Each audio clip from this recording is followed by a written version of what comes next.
The letter fell from Violet Holloway's trembling fingers, landing softly on the worn floorboards of her father's Colorado homestead. Her name, her very own name, was written beside a stranger's in the county registry of intended marriages, a man she'd never met, never even heard of. Zachary Blackwood. What kind of man would claim a woman as his bride without so much as an introduction? The year was 1876, and the Montana Territory was no place for a woman alone, her father had reminded her often enough in his final days. But arranging her marriage from his deathbed to a complete stranger went beyond protection and straight into betrayal. "I won't go," Violet declared to the empty room, though she knew her words carried no weight against her father's final wishes. With the farm now heavily mortgaged and winter approaching fast, she had few options. The stagecoach would arrive in 2 days to take her north to Helena, where this Zachary Blackwood awaited his mail-order bride, a bride who had never ordered herself. Violet gathered the letter and pressed it flat against the kitchen table. Her father's attorney had been explicit in his instructions. The deed to the homestead was now in Blackwood's name, with a provision that the marriage must occur within 1 month of her father's passing. Without this union, she would have nothing, not even the roof over her head. That night, sleep evaded her. The moon cast silver beams through her window as she packed her meager belongings. 2 dresses, her mother's locket, a handful of books, and the skills her father had insisted she learn: shooting, riding, and basic survival. If this Zachary Blackwood turned out to be a brute, she would need every advantage. Morning broke with a crisp autumn chill. Violet sat at her father's desk, quill in hand, staring at the blank paper before her. The stagecoach would arrive tomorrow, but she would not be on it. Instead, she wrote 2 letters, the first to her father's attorney declining the arranged marriage, the second to Zachary Blackwood himself. "Mr. Blackwood," she began, her handwriting steady despite her racing heart. "I regret to inform you that I cannot honor the arrangement made between yourself and my late father. I am not cattle to be traded, nor property to be acquired. I wish you well, but I will make my own way in this world. Respectfully, Violet Holloway." With the letters sealed, Violet began preparing for her journey, not north to Helena and a stranger's arms, but west to California, where her mother's sister lived. It would be a dangerous trek, but freedom demanded courage. The following morning, as Violet secured the last of her provisions to her horse, a cloud of dust appeared on the horizon. The stagecoach wasn't due until afternoon, and visitors to their remote homestead were rare. She reached for her father's rifle, resting it cautiously across her saddle as the rider approached. The man who emerged from the dust rode tall in the saddle, his broad shoulders and strong frame unmistakably that of someone accustomed to hard work. His face, partially hidden beneath the brim of a weather-worn hat, remained in shadow until he pulled his horse to a stop 20 paces from where she stood. "Miss Holloway." His voice carried clearly across the distance between them. Violet's grip tightened on her rifle. "Who's asking?" The stranger removed his hat, revealing sun-bronzed skin and eyes the color of a summer storm. "Zachary Blackwood, madam. I believe you were expecting me, though perhaps not quite so soon." Her heart sank. The very man she was fleeing had arrived early, complicating her escape. "Mr. Blackwood." "I was just writing to you, actually." "Were you now?" He dismounted in one fluid motion, his movements betraying years in the saddle. "I reckon that saves me the trouble of introducing myself properly." "There's been a misunderstanding," Violet said, straightening her spine. "I never agreed to this arrangement." Zachary's expression remained unreadable as he took in the packed horse and her travel attire. "Going somewhere, Miss Holloway? That's none of your concern," he nodded, as if he'd expected this response. "Your father wrote to me 3 months ago. He said you were stubborn as a mule but twice as clever. Appears he was right on both counts." Violet's indignation flared. "You didn't even know me, yet you wrote my name beside yours in the county registry. What kind of man claims a woman he's never met?" "The kind who respects a dying man's wishes," Zachary replied, his voice softer now. "And the kind who crossed 3 territories to offer you a choice, not an ultimatum." This gave Violet pause. "A choice?" Zachary reached into his saddlebag and withdrew a folded document. The deed to your homestead. Your father sold it to me, that much is true, but nowhere in our agreement did it stipulate you had to marry me. But the letter from the attorney was intended to ensure you didn't sell the property before I arrived. Your father wanted to make sure you were taken care of, but he also knew you well enough to know you'd likely run rather than be told what to do. Violet lowered her rifle slightly. So you're not here to collect a bride? A smile tugged at the corner of Zachary's mouth. I'm here to meet the woman whose father spoke of her with such pride that I rode 500 miles to see if she lived up to the stories. The registry entry was your father's idea, a way to deter other suitors until I could get here. And what if I don't live up to these stories? Violet challenged. Zachary's gaze traveled over her, the rifle she held competently, the horse she'd saddled and packed herself, the determination in her stance. So far, Miss Holloway, you exceed them. For the first time since receiving the letter, Violet felt something other than anger or fear. Curiosity, perhaps, or the beginning of respect. I still don't know you, Mr. Blackwood. That's the point of courting, isn't it? Getting to know one another. He gestured toward the house. I've been riding since dawn. Might I trouble you for some water before we continue this conversation? Violet hesitated, then nodded. I suppose that would be the hospitable thing to do. As they walked toward the house, she kept a careful distance between them. How did you meet my father? I saved his life, Zachary replied matter-of-factly. About a year ago in a mining town called Silver Creek. Some men took exception to your father's card playing. I happened to be passing through and stepped in before things got ugly. That sounds like him, Violet said, a hint of sadness coloring her words. Never could resist a game of chance. He spoke of you that night, showed me a tintype, said his greatest regret was leaving you alone to manage this place. They reached the porch, and Violet gestured for him to wait while she untied her horse and removed her bags. My father had many regrets, Mr. Blackwood. Using me as payment for a debt shouldn't have been one of them. He didn't see it that way, Zachary replied. And neither do I. Inside, Violet poured water from the pitcher into a tin cup and handed it to her unexpected guest. She watched as he drank, studying him more carefully now. He was younger than she'd imagined, perhaps 30, with lines at the corners of his eyes that spoke of squinting into the sun and distance. His hands were calloused, his clothing practical rather than flashy. What do you do, Mr. Blackwood? When you're not riding to claim properties and brides, that is. If he was offended by her sharp tongue, he didn't show it. I raise horses, got a ranch north of Helena, nothing fancy but it's good land, plenty of water, decent grazing. And you need a wife to complete this idyllic picture. Zachary set down his cup. I don't need anything, Miss Holloway, but I wouldn't mind the company of someone who can think for herself. Their eyes met, and for a moment, Violet saw something genuine in his gaze, respect, perhaps, and a hint of admiration. It unsettled her more than any presumption of ownership would have. I can't marry a stranger, she said finally. I'm not asking you to, not yet anyway. He reached into his pocket and withdrew the county registry notice. I'd like to strike a bargain with you. Stay at your homestead for 1 month. Let me court you properly. If after that time you still wish to leave, I'll tear up this notice and give you enough money to travel wherever you please. Violet narrowed her eyes. And if I agree to marry you, then we'll do so on equal terms. The homestead remains in your name, and you'll have an equal say in our future. It was more generous than any offer she could have expected, which made her suspicious. Why would you do that? Zachary looked around the modest cabin, taking in the small touches that made it a home, the quilt on the rocking chair, the pressed flowers framed on the wall, the row of books on the shelf. Your father said you loved this land as much as he did, said it was in your blood. He met her gaze again. I respect that kind of attachment, and I respect someone willing to fight for what's theirs. Violet considered his words. A month was a long time to spend with a stranger, but it would give her the opportunity to earn enough money for her journey west, should she still choose to go. And if this man proved to be as honorable as he seemed, perhaps there was another option she hadn't considered. 1 month, she agreed.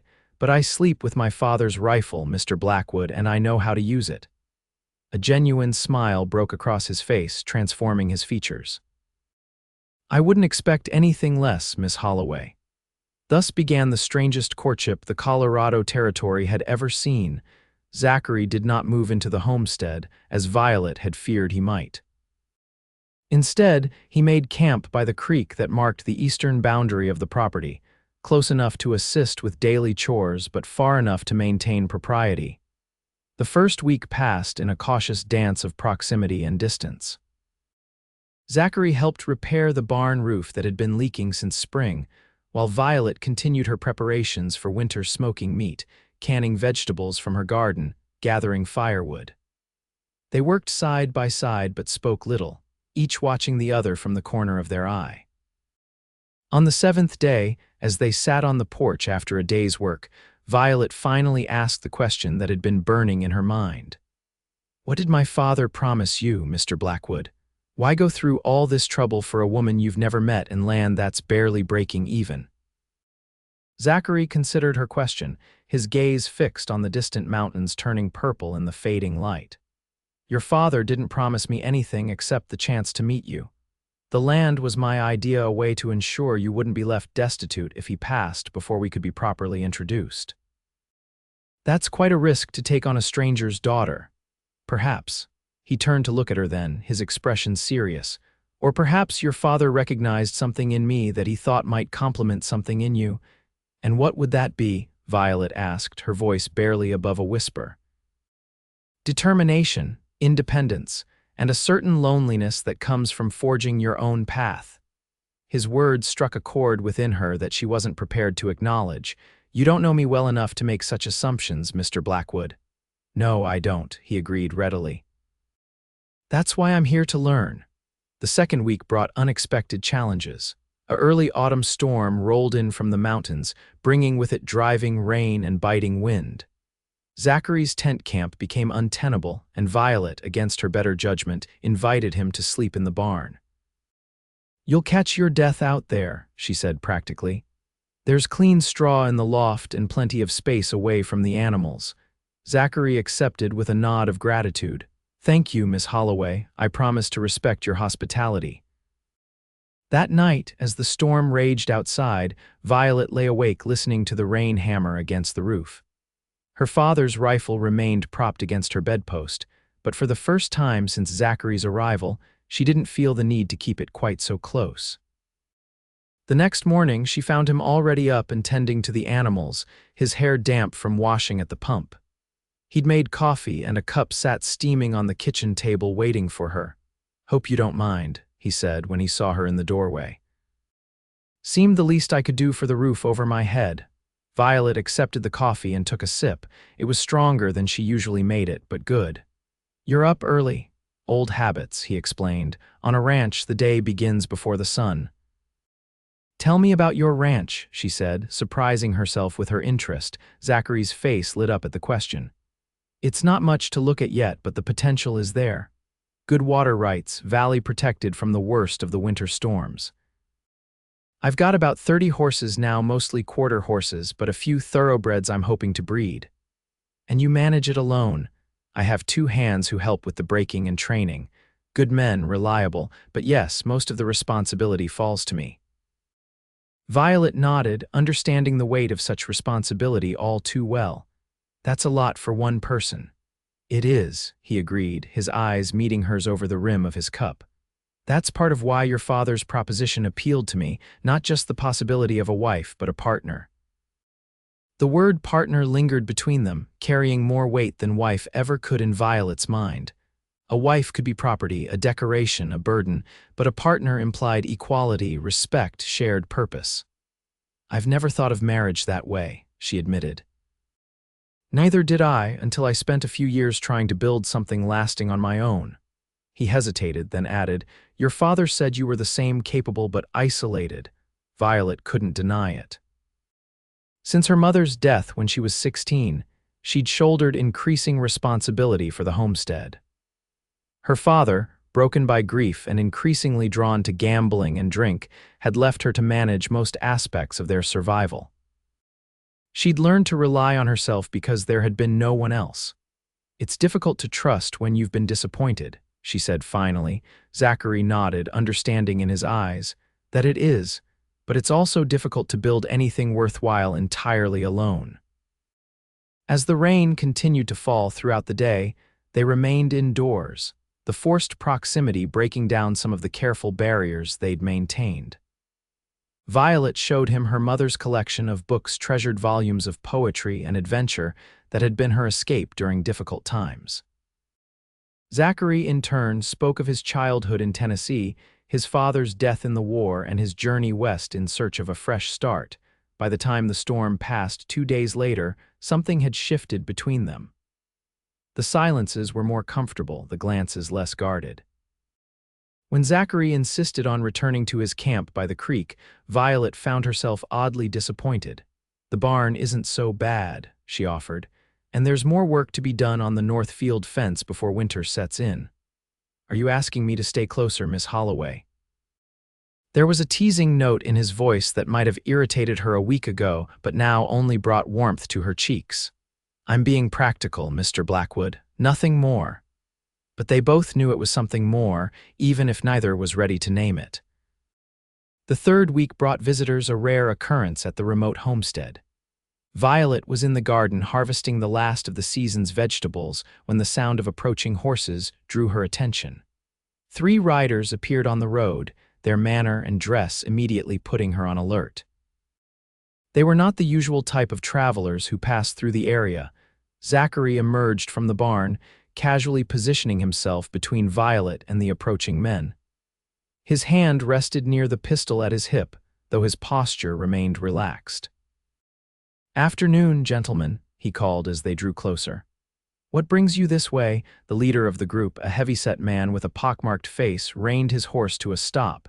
His gaze slid past Zachary to where Violet stood, his expression calculating. "Looking for Jacob Holloway. Heard he has a place out this way." Violet stepped forward, wiping her hands on her apron. "My father passed away last month. I'm his daughter, Violet." The man's eyes narrowed. "That's so? Well, that complicates things. Your father owed me money, Miss Holloway, a considerable sum." "My father's debts died with him," she replied evenly, though her heart had begun to race. "The estate has been settled." The man laughed, an ugly sound. "That's not how it works with gambling debts, sweetheart. Your father put up this land as collateral." Zachary's voice remained calm, but Violet could see the tension in his shoulders. "As the lady said, the estate has been settled.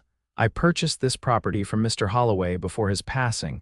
Any claims you think you should have been presented to the county court. And who might you be?" The second rider asked, his hand drifting toward his gun. "Zachary Blackwood. This land is now legally mine, as is recorded in the county registry." The leader's face darkened. "Blackwood, heard that name before. You're that horse breeder from up Helena Way." He spat on the ground. "Holloway never mentioned selling to you, said his daughter would handle his debts if anything happened to him." Violet's shock must have shown on her face, because the man grinned triumphantly. "That's right, Missy. Your precious papa was more than willing to trade you to cover his losses.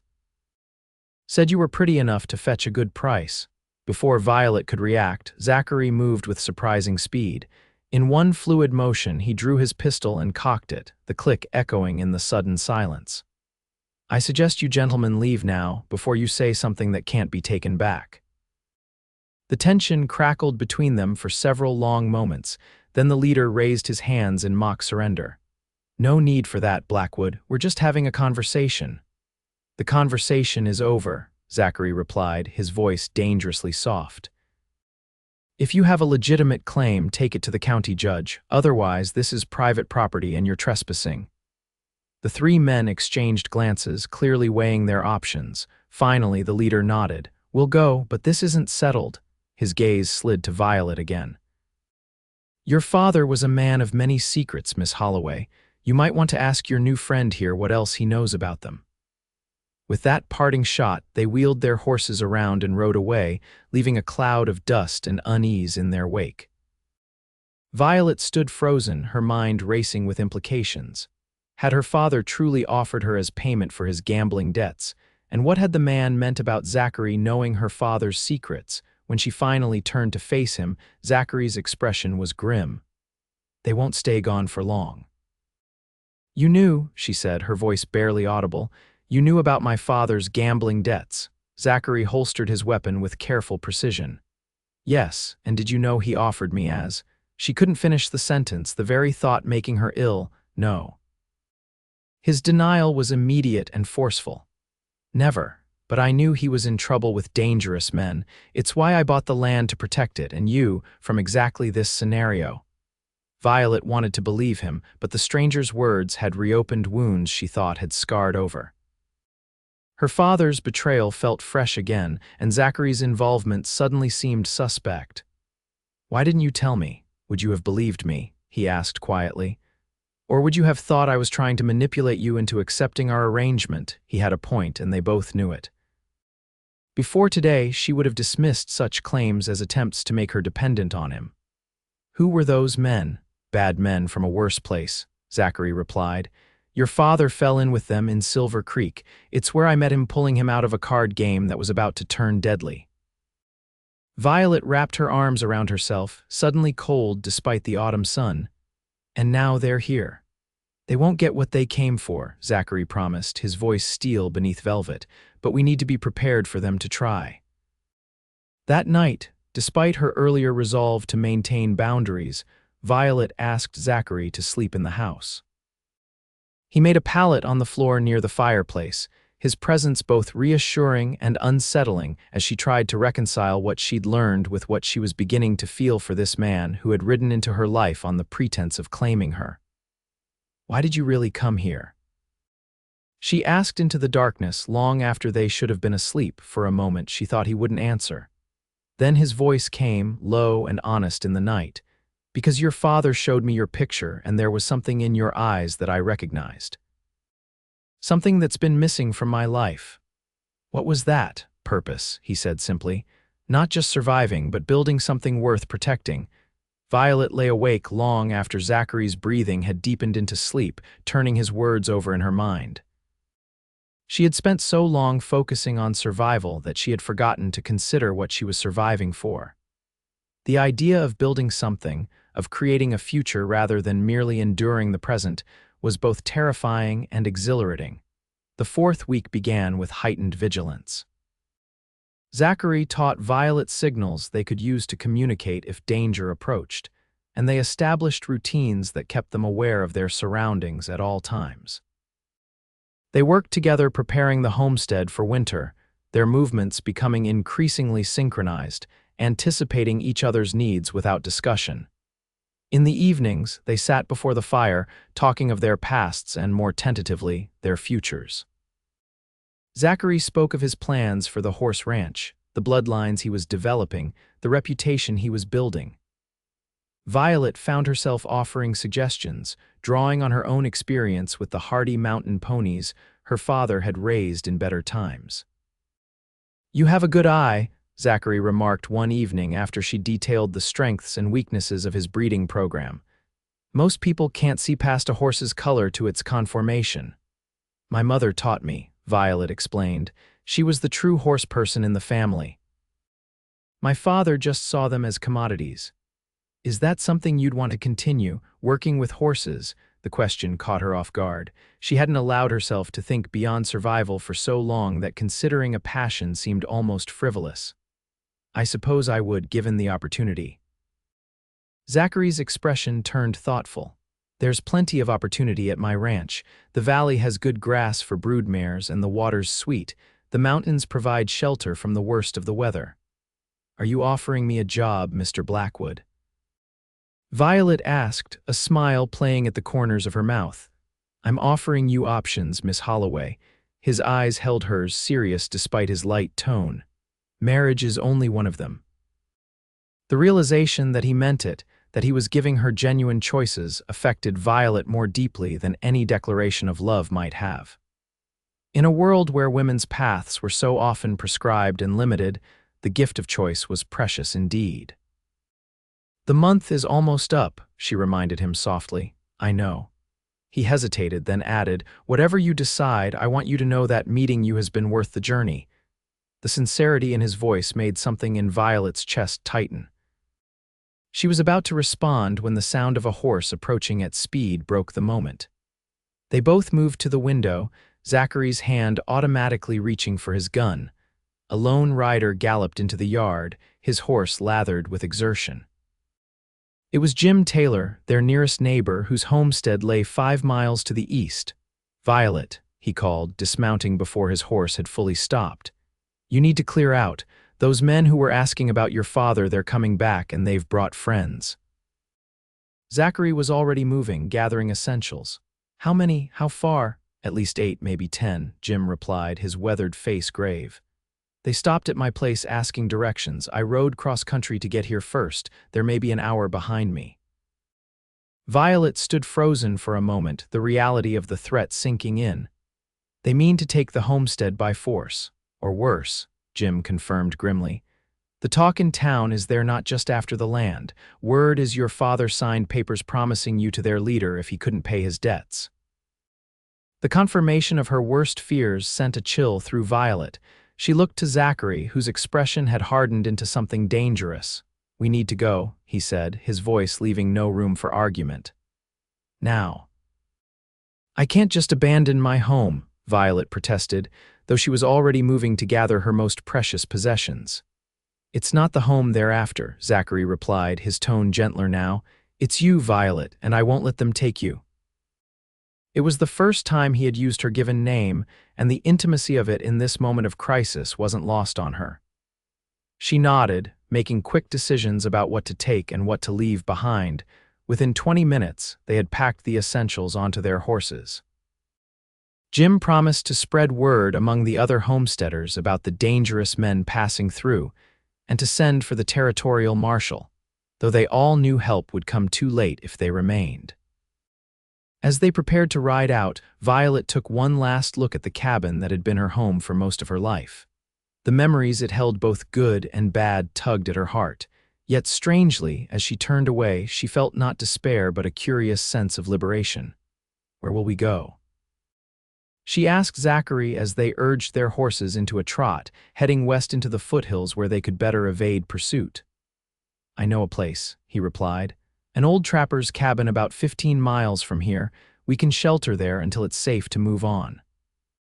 They rode hard for several hours, using every trick Zachary knew to obscure their trail. The terrain grew increasingly rugged as they climbed into the mountains, following game trails and creek beds to mask their passage. Violet matched Zachary's pace without complaint, her years of riding standing her in good stead now. By nightfall, they had reached the cabin, a sturdy if rustic structure nestled in a small clearing surrounded by pine and aspen. It showed signs of occasional use, but had clearly been abandoned for some time. "How did you know about this place?" Violet asked as they unsaddled their exhausted horses. "I spent a season trapping in these mountains before I settled in Montana," Zachary explained. "Shared this cabin with an old mountain man named Caleb. He died 2 winters back, but he always said any friend of his was welcome to use it."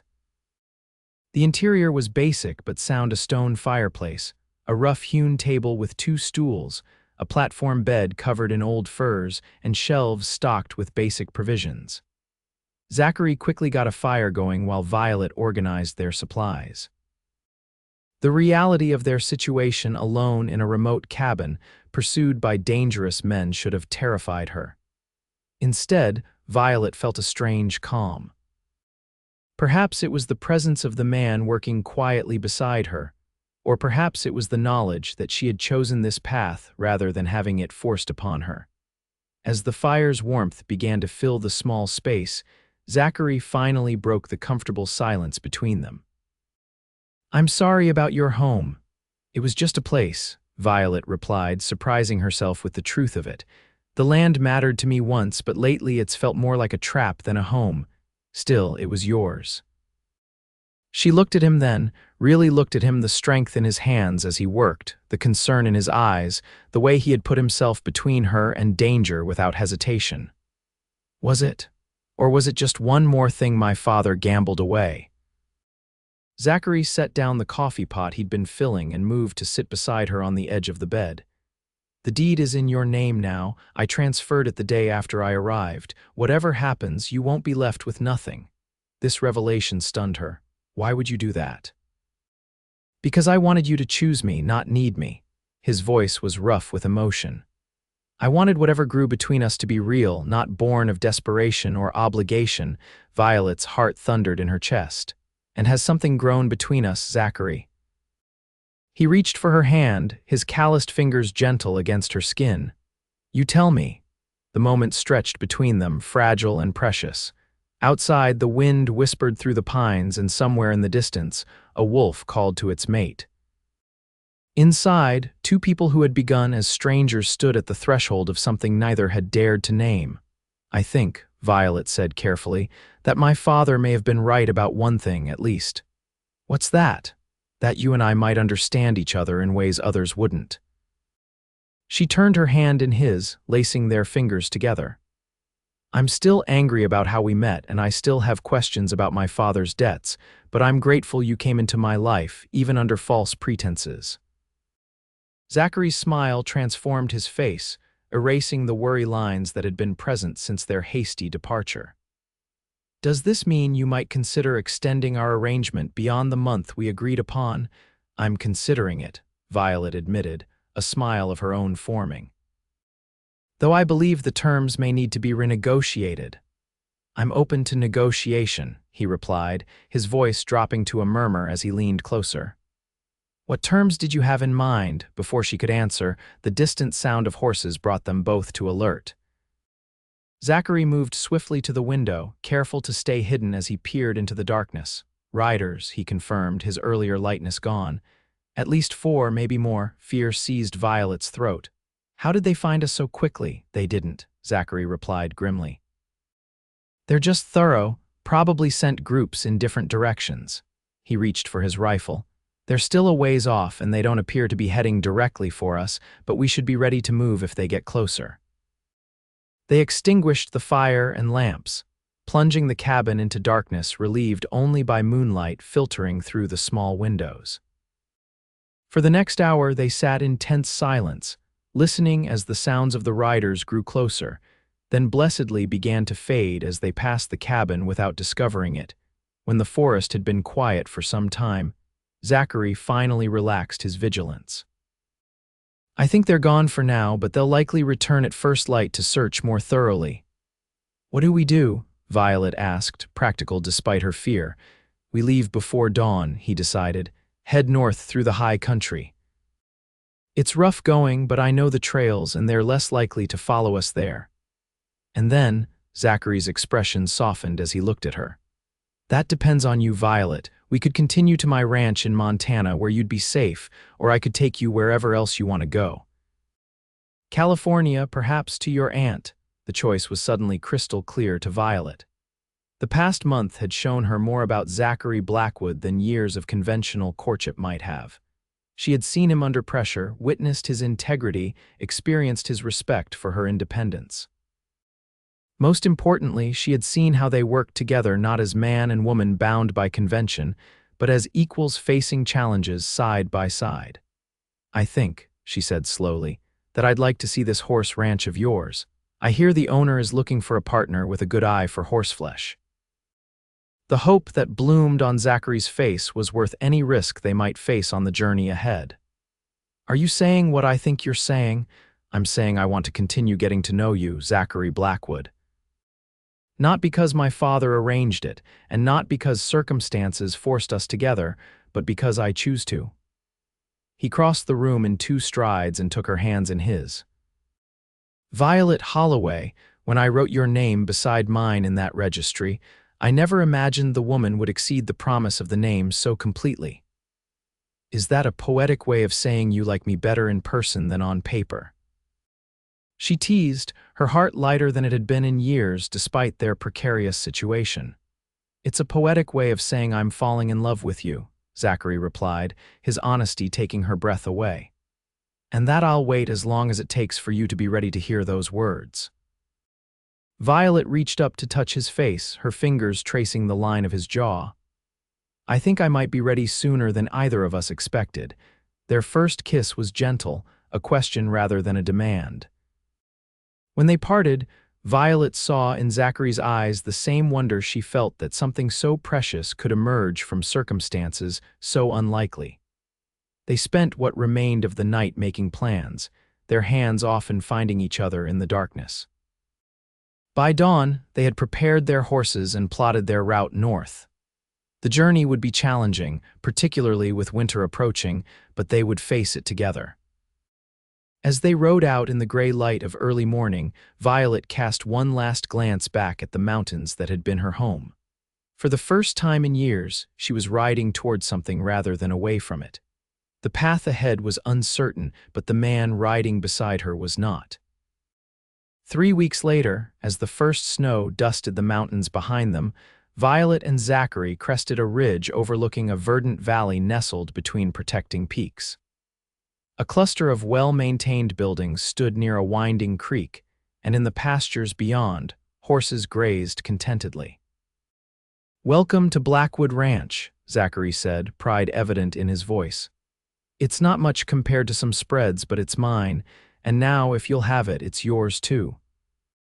Violet took in the scene before her, the land Zachary had described so vividly during their journey, the home he had built with his own hands, the future he was offering to share with her.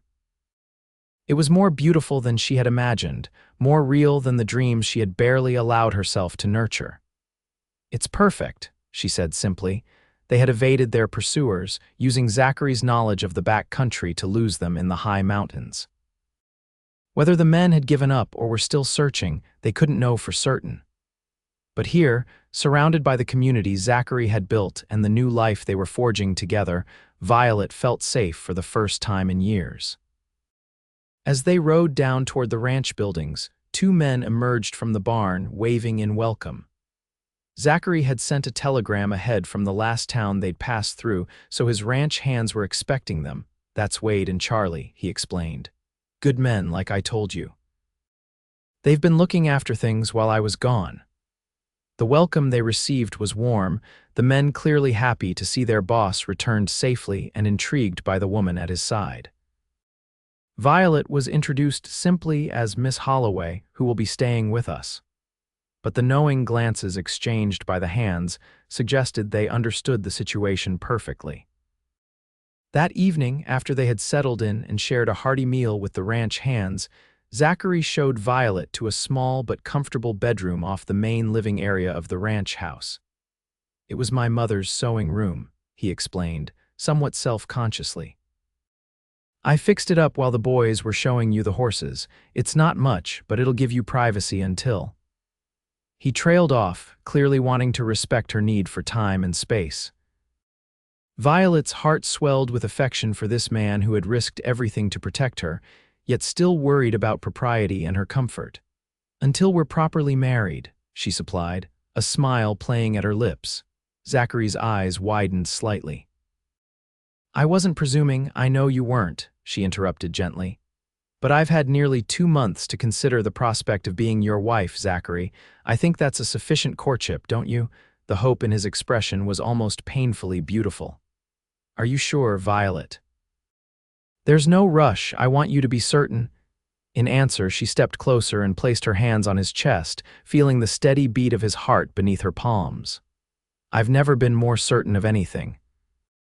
My name was written beside a man I'd never met, and against all odds, he turned out to be the very man I would have chosen for myself." Zachary's arms came around her, strong and sure. "I wrote my name instead of the one your father had arranged," he confessed. "I couldn't bear the thought of you being claimed by a man who saw you as property rather than a person. So you claimed me instead." There was no accusation in her tone, only tender amusement. "I claimed the right to meet you," he corrected, "to offer you a choice. I never imagined you would choose me, and yet here we are."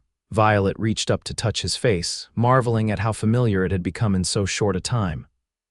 "I choose you, Zachary Blackwood, today and every day hereafter." Their kiss sealed a promise that had begun with names written side by side in a county registry, a promise neither had expected to keep, but both now embraced with full hearts. They were married 2 weeks later in the small church in Helena. with Zachary's ranch hands as witnesses and the territorial judge officiating. Violet wore a dress of deep blue that Zachary had commissioned from the town's seamstress, insisting that his bride deserved something special for the occasion. As they exchanged vows, Violet thought of the unlikely path that had brought them together: her father's deception, Zachary's intervention, the danger that had forced them to flee, and the journey that had revealed their compatibility more effectively than years of conventional courtship might have done. "I now pronounce you husband and wife," the judge declared, and Zachary's kiss was both a culmination and a beginning. That night, as they stood on the porch of the ranch house, their home now looking out at the stars scattered like diamonds across the Montana sky, Violet felt a peace she had not known since childhood. "I have something for you," Zachary said, reaching into his pocket. He withdrew a folded document and placed it in her hands. A wedding gift. Violet opened it to find the deed to her father's homestead in Colorado, officially transferred to her name alone. "But we left it behind," she said, confused. "Those men were driven off by the territorial marshal," Zachary finished for her. "I received word yesterday. Your neighbor Jim organized the other homesteaders and they held the property until the law arrived." He smiled, a hint of mischief in his eyes. "I may have also sent a telegram to the county sheriff in Silver Creek with information about certain illegal activities those men were involved in. They won't be troubling anyone for quite some time." Tears pricked at Violet's eyes. "You did all this for me." "I did it for us," he corrected gently. "That land is your heritage, Violet. I didn't want it stolen from you, even if you chose not to live there." She looked down at the deed, then back up at her husband. "What shall we do with it?" "Whatever you wish," Zachary replied. "We could sell it, or keep it as a legacy for our children someday, or we could work both properties, winter in Colorado, summer in Montana. The choice is yours." The mention of children sent a warm flutter through Violet's chest. The future stretching before them was rich with possibilities she had never dared to imagine. "Our children," she repeated softly. "I like the sound of that." Zachary drew her into his arms, his expression tender in the moonlight. "As do I, Mrs. Blackwood, as do I." Spring came early to the Montana Valley, bringing with it new life and renewed purpose. The foals born that season were the strongest yet, benefiting from Violet's careful selection of breeding stock and Zachary's skilled training. Together, they were building a reputation that drew buyers from as far as California and Texas. On a warm May evening, as they sat on the porch watching the sunset paint the mountains gold, Zachary placed his hand over Violet's, which rested protectively on her slightly rounded belly. "Happy?" he asked, though the answer was written clearly on her face. "Completely," she confirmed, leaning into his embrace. "Though I still find it hard to believe sometimes that my father's final betrayal would lead to such happiness." "Perhaps it wasn't a betrayal after all," Zachary suggested thoughtfully. "Maybe, in his own flawed way, he was trying to protect you the only way he knew how." Violet considered this possibility. The man who had pursued them, the one her father had supposedly promised her to, had been convicted of multiple crimes and would spend years in territorial prison. Had her father known what kind of man he was dealing with? Had he reached out to Zachary not just to satisfy a debt, but to ensure his daughter would be protected when he was gone? "We'll never know for certain," she said finally, "but I choose to believe he would be pleased with how things turned out." Zachary pressed a kiss to her temple. "As am I, my love, as am I." As twilight deepened into night, they remained on the porch, talking of their plans for the ranch, for their growing family, for the future they were building together. Above them, the stars emerged one by one, witnesses to a love that had begun with names written side by side and had blossomed into something neither could have imagined when their story began. In the distance, a wolf called to its mate, and somewhere in the pastures beyond the house, a horse nickered softly in response to the night sounds. Violet closed her eyes, savoring the peace of the moment and the security of her husband's arms around her. Her name had been written beside a man she'd never met, but the cowboy had written his instead. And in that simple act of intervention, he had changed both their destinies in ways that would ripple through generations to come. As the years passed, the Blackwood Ranch prospered, becoming known throughout the territories for its fine horses and fair dealings. Violet and Zachary welcomed 3 children, 2 daughters, and a son who grew strong and capable in the shadow of the mountains their parents had chosen as home. Each summer, they would travel south to the Colorado homestead, which they had maintained as a second home and a tribute to Violet's parents. The children loved these journeys, listening wide-eyed to the story of how their parents had met a tale that grew more romantic with each telling, the danger and uncertainty softened by time and the happiness that had followed. On the 10th anniversary of their marriage, as they stood together on the porch of the Montana ranch house watching their children play with the spring foals, Zachary presented Violet with a small wooden box. "What's this?" she asked, turning the finely crafted object in her hands. "Open it and see," he replied, his eyes crinkling at the corners in the way she had come to love. Inside the box lay a yellowed document, carefully preserved. Violet recognized it immediately, the county registry notice that had brought them together, her name written beside Zachary's in her father's shaky hand. "I thought this was destroyed," she said, touching the paper gently. "I kept it," Zachary admitted, "as a reminder of how close we came to never meeting at all." Violet looked up at him. This man who had ridden into her life claiming to be her intended, who had protected her when danger threatened, who had given her choices when others would have given commands. The years had added silver to his temples and new lines around his eyes, but the strength and kindness that had first drawn her to him remained unchanged. "I think we would have found each other somehow," she said, certainty in her voice. "Some things are simply meant to be." Zachary's smile was tender as he drew her into his arms. "I believe you're right, Mrs. Blackwood. Some things are written in a ledger far more binding than any county registry." As the sun set on another day in the life they had built together, Violet was grateful for all of it, the deception that had brought them together, the danger that had revealed their compatibility, and the love that had transformed 2 independent souls into a family stronger than either could have been alone.